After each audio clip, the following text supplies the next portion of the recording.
The events that took place yesterday in Toronto were a senseless attack and a horrific tragedy.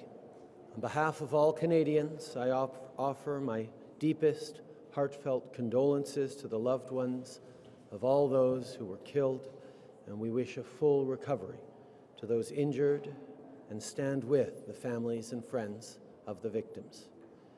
I speak for every one of us in thanking the first responders at the scene. They handled this extremely difficult situation with professionalism and bravery. They faced danger without a moment of hesitation, and there is no doubt that their courage saved lives and prevented further injuries. The entire community of Toronto has shown strength and determination in the face of this tragedy. All Canadians stand united with Toronto today. Finally, I will note the excellent collaboration between all orders of government and law enforcement in the handling of this situation. We are continuing to monitor it closely and work with our law enforcement partners around the country to ensure the safety and security of all Canadians. Les événements survenus hier à Toronto sont une attaque insensée et une tragédie horrible. Au nom de tous les Canadiens, j'offre mes plus sincères condoléances aux proches de ceux qui ont été tués et nous souhaitons un prompt rétablissement aux personnes blessées. Nous sommes de tout cœur avec les familles et les amis de toutes les victimes. Je tiens à remercier les premiers répondants qui ont su gérer cette situation extrêmement difficile avec courage et professionnalisme. Ils ont fait face aux dangers sans hésitation et les efforts qu'ils ont déployés ont sans doute sauvé des vies et prévenu d'autres blessés. Toute la communauté de Toronto a fait preuve de détermination et de force face à cette tragédie.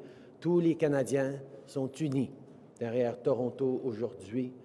Je tiens également à souligner l'excellente collaboration entre les paliers de gouvernement et les forces de l'ordre dans la gestion de cette situation. Nous suivons la situation de près et nous continuerons de travailler avec nos partenaires d'application de la loi à travers le pays pour assurer la sécurité de tous les Canadiens. Monsieur Trudeau, il y a beaucoup de Canadiens aujourd'hui, des familles, des proches aussi, qui se posent une question, et c'est pourquoi. Pouvez-vous les éclairer sur les motifs ou les raisons qui auraient pu expliquer un tel geste de la part du suspect? Évidemment, les enquêtes continuent, mais nous avons déjà, c'est assez clair qu'il n'y a pas de connexion à la sécurité nationale comme telle. Pour les motifs, les motivations, ça va prendre encore un peu de temps pour comprendre qu'est-ce qui était dans la tête de l'agresseur dans cette situation. Mais les Canadiens se posent beaucoup de questions et nous sommes tous ensemble à se poser des questions sur cette attaque insensée. Obviously, all Canadians continue and will continue to have questions about why this happened, what could possibly be the motives behind it.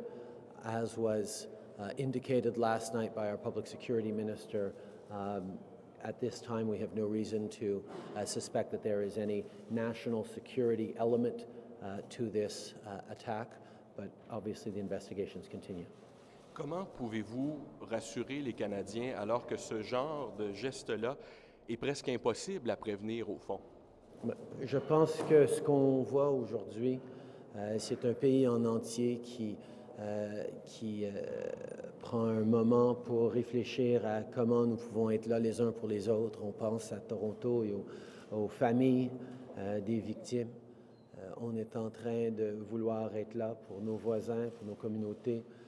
On est rassuré par le calibre extraordinaire de ceux qui nous desservent à tous les jours en tant que premiers répondants.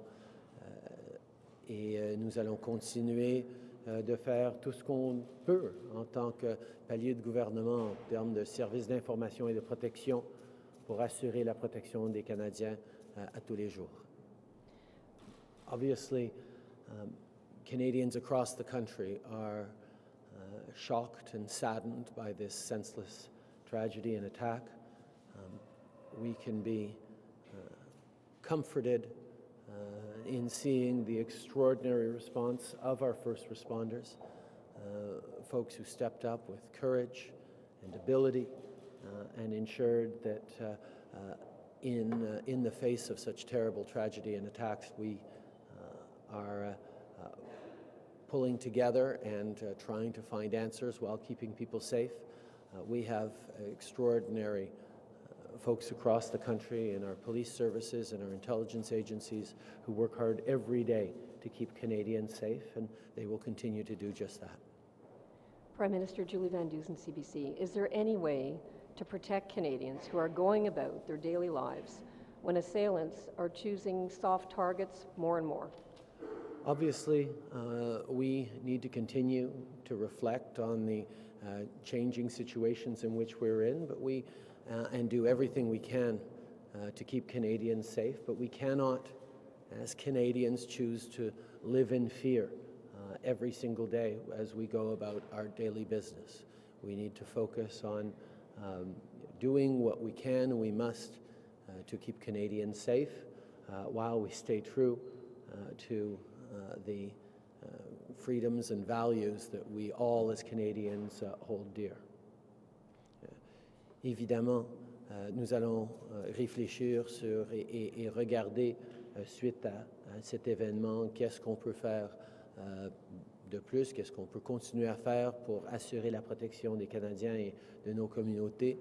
En même temps, nous ne devons pas commencer à vivre dans la peur et dans l'incertitude à tous les jours quand on se promène dans nos villes et quand on vit nos vies.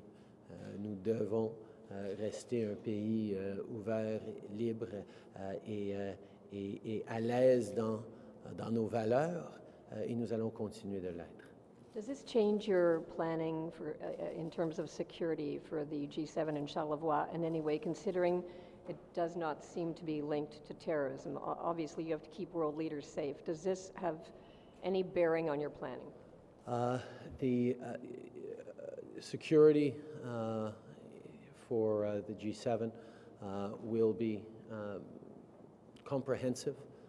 We will, of course, always reflect on what we can do better, what we need to do, but as we know, this hasn't changed the overall threat level in Canada, and we will continue to make sure that both participants, residents, and all citizens are safe during the G7 and during any event of that kind.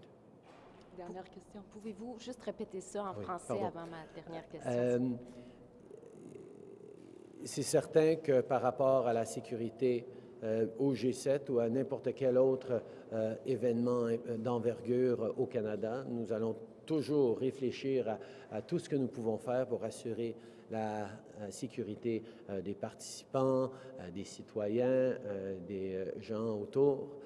Mais nous allons, nous reconnaissons que cet événement-ci n'a pas changé le niveau de menace au Canada, mais nous allons toujours être ouverts à réfléchir à ce que nous pouvons faire mieux et apprendre de tragédies terribles comme celle-ci. Michel Lamarche, TVA Nouvelles. Monsieur Trudeau, plusieurs ce matin auraient pensé que vous seriez vous-même à Toronto, considérant l'ampleur de la tragédie. Qu'est-ce qui fait que vous faites cette déclaration aujourd'hui à partir d'Ottawa? Je pense que tous les Canadiens sont à Toronto aujourd'hui dans leur pensée, dans leurs prières, dans leur cœur. J'ai parlé hier soir au maire et à la première ministre.